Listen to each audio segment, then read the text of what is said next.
মহাদেব। ওম নমঃ শিবায়। A warm welcome to my channel Shiv Shakti talks. আজকে আমরা ডিসকাস করবো যে যাদের অ্যাকুয়ারিয়াস মানে যাদের কুম্ভ রাশি তাদের কেমন যাবে জুন মাসটা। তো আমি প্রথমেই বলি যে এই মাসটা কিন্তু আপনাদেরকে নিজেদের হেলথের ব্যাপারে খুব সচেতন থাকতে হবে। আপনাদের হেলথে কিন্তু অনেক রকমের ফ্লাকচুয়েশন আসার সম্ভাবনা আছে, আপনার হেলথ রিলেটেড প্রবলেম হবে। আপনারা অলরেডি হয়তো জানেন আপনারা সাড়ে সাতির লাস্ট ফেজে আছেন, তো সেই জন্য আপনার হেলথ নিয়ে আপনি কিন্তু একটু কশিয়াস থাকবেন।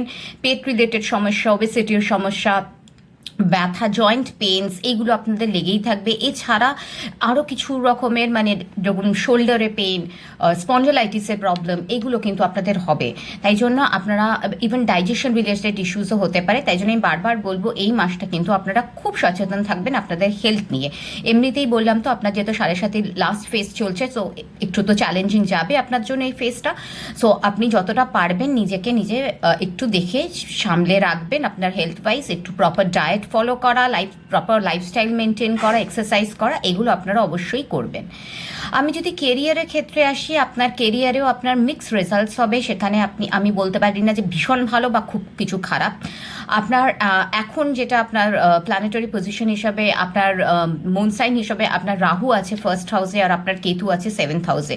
সো সেই হিসাবে আপনার একটু তো আপনার ওয়ার্ক প্রেশার থাকবে বেশি।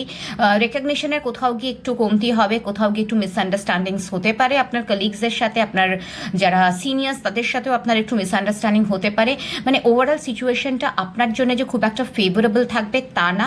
সো আপনাকে খুব পেশেন্স সহকারে খুব মানে কামলি আপনাকে সব প্রবলেমসগুলো হ্যান্ডেল করতে হবে। মানে ইনফ্যাক্ট কিছু অফিস পলিটিক্সও হতে পারে যেখানে আপনার জব ইনসিকিউরিটি হতে পারে, সেখানে মানে আপনার পেছনে আপনার সম্বন্ধে কিছু হতে পারে। সো আপনাকে বারে বারে বলবো যে আপনি যতটা পারেন সচেতন থাকুন। আপনি নিজের কাজের সাথে বলে না যে নিজের কাজে মেতে থাকা, তো আপনি নিজের কাজ নিয়েই একটু ফোকাস থাকুন। কাজের বাইরে সেরকম কোনো মানে আলোচনায় জড়িয়ে পড়বেন না। বেকার অন্য কেউ আলোচনা করবে, সেটা আপনার নামে হয়তো আসবে। তাই কোনো অফিস ডিসকাশন, অফিস পলিটিক্সে আপনি জড়িয়ে পড়বেন না। যারা বিজনেসে আছে তাদের ক্ষেত্রে বলি, বিজনেসেও কিন্তু আপনার একটু মানে আপনি কম্পিটিটার্সদের তুলনায় একটু উইক পজিশনে থাকবেন। আপনার কিছু মনিটারি লসেস হওয়ার হাই চান্সেস আছে। আপনার মানে যদি আপনি নতুন কিছু করবেন ভাবছিলেন বিজনেসে, আমি বলবো যে একটু দাঁড়িয়ে একটু মানে স্লো যেতে, এখনই কোনো নতুন বিজনেস ভেঞ্চার ট্রাই না করতে। পার্টনারশিপের কথাও যদি আমি বলি, একটু ভেবে চিনতে আপনি পার্টনারশিপ করবেন। ভালো করে আপনি পেপার্স ভালো করে দেখে তবেই আপনি এগোবেন। পেপার্স না দেখে হুটহাট কোনো পার্টনারশিপে এগোবেন না। বা কোনো বিজনেস ডিলের ক্ষেত্রেও আপনি কিন্তু ভালো করে পেপার দেখে পেপার সাইন করে তবেই আপনি কোনো বিজনেস ডিলের পক্ষেও কিন্তু এগোবেন। আপনার মানে কেরিয়ার ওয়াইজ আপনার প্রেশারটা, মানে আপনি বিজনেসেই থাকুন বা আপনি জবেই থাকুন, আপনার প্রেশারটা খুব হাই থাকবে। অ্যান্ড ইনস্পাইট যতটা হার্ডওয়ার্ক আপনি দেবেন তার তুলনায় কিন্তু আপনি যে সেই রেজাল্টস কিছুটা হলেও কম পাবেন।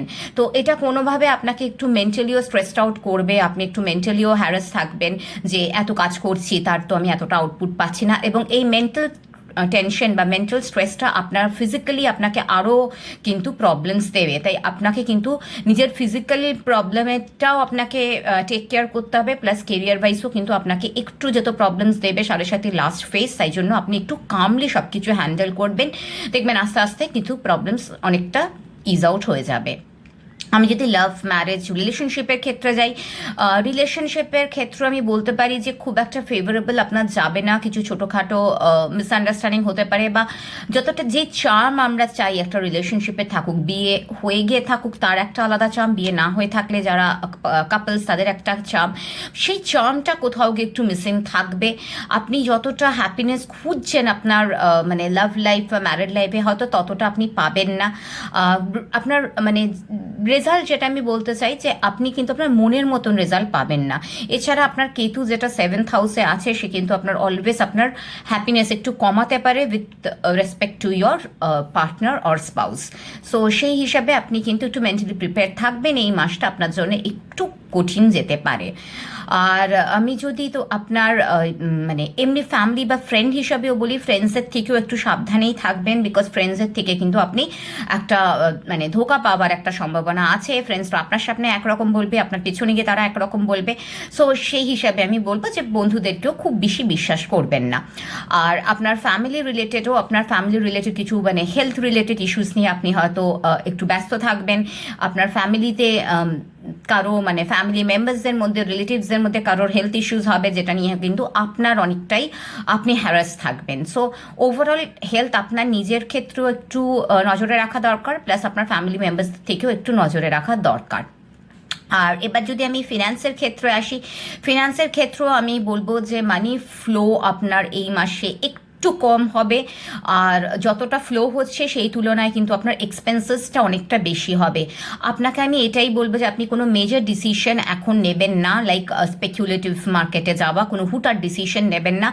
আপনি যেগুলো স্লো ইনভেস্টমেন্ট হয়, যেগুলো মানে মানে লকিং পিরিয়ড থাকে, কিংবা যেগুলোর জন্য আপনি হয়তো লং টার্ম ইনভেস্টমেন্ট, সেগুলোর কথা আপনি ভাবতে পারেন। আপনি কোনো লং টার্ম ইনভেস্টমেন্ট করতে পারেন যেখানে আপনার কিন্তু মানে লকিং পিরিয়ড আছে, যেখানে আপনার মানে রিটার্নটা অ্যাসিওর্ড আছে। সেখানে হয়তো পার্সেন্টেজ, আপনার রিটার্নের পার্সেন্টেজ কিছুটা কম থাকলেও আমি বলবো আপনি সেটাতে এগোন, রাদার দেন এমন কোনো স্পেকুলেটিভ মার্কেটে যাওয়া যেখানে আপনার রিটার্ন অনেক হাই কিন্তু আপনার লস হওয়ার অনেক হাই চান্সেস থাকবে। সো আপনি কোনো মেজর ইনভেস্টমেন্ট ডিসিশন নেওয়ার আগেও কিন্তু অনেকটা ভেবে চিনতে নেবেন। আপনার যেটা স্যাটার্নের 7.5 কিংবা রাহু কেতুর যা পজিশন, সেটা কিন্তু আপনাকে খুব ভালো একটা ওয়েলথ অ্যাকিউমুলেশন, যে এই জায়গাটা থেকে আমরা দেখি, সেই ওয়েলথ অ্যাকিউমুলেশনের ক্ষেত্রে কিন্তু আপনাকে খুব ভালো একটা রেজাল্ট আপনাদের দেখাচ্ছে না কুম্ভ রাশির ক্ষেত্রে।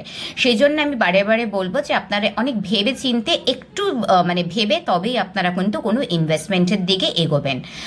আর এছাড়া আপনারা কি করতে পারেন এই পিরিয়ডে 7.5-এর জন্য আমার কিন্তু অলরেডি একটা ভিডিও আছে, শনি 7.5-তে কী করতে হয়, কি করলে 7.5-এর এফেক্ট কম হবে এবং আপনারা অনেকটা বেনিফিট পাবেন, আপনারা স্যাটার্নের ব্লেসিংস পাবেন, সেই নিয়ে কিন্তু আমার অলরেডি একটা ভিডিও করা আছে, আপনারা আমার চ্যানেলে পেয়ে যাবেন। আপনাদের যদি পেতে অসুবিধা হয়, আমি সেটার লিঙ্ক, সেই 7.5 ভিডিও লিঙ্কটাও আমি আমার এই ভিডিওর ডেসক্রিপশন বক্সে দিয়ে দিচ্ছি। তো আপনারা আমার এই ভিডিও ডেসক্রিপশন বক্স থেকেও আমার ওই 7.5 ভিডিও লিঙ্কটা পেয়ে যাবেন। সেখানে অনেক ভালো ভালো রেমেডিস দেওয়া আছে, আপনারা ওই রেমেডিসগুলো করুন, দেখবেন আপনাদের কিন্তু 7.5 পিরিয়ডটা আস্তে আস্তে ভালোভাবে কেটে যাবে এবং আপনারা স্যাটার্নের ব্লেসিংসও পাবেন। আর একটা কথা ঠিক, যে স্যাটার্নের ব্লেসিংস থাকলে কেরিয়ার ওয়াইজ অনেক উন্নতি হয়, হেলথ ভালো থাকে, গ্যাস রিলেটেড প্রবলেমস হয় না। তাই জন্য আপনারা কিন্তু আপনাদের স্যাটার্নের ব্লেসিংস পাওয়ার চেষ্টা করুন। আপনারা এই ভিডিও ডেসক্রিপশন বক্স থেকে ওই ভিডিওটায় যান, আর হোপফুলি আপনাদের মানে অনেকটাই হেল্প হবে। আশা করি আপনাদের ভিডিওটা ভালো লাগলো। সকলে ভালো থাকবেন। নমস্কার।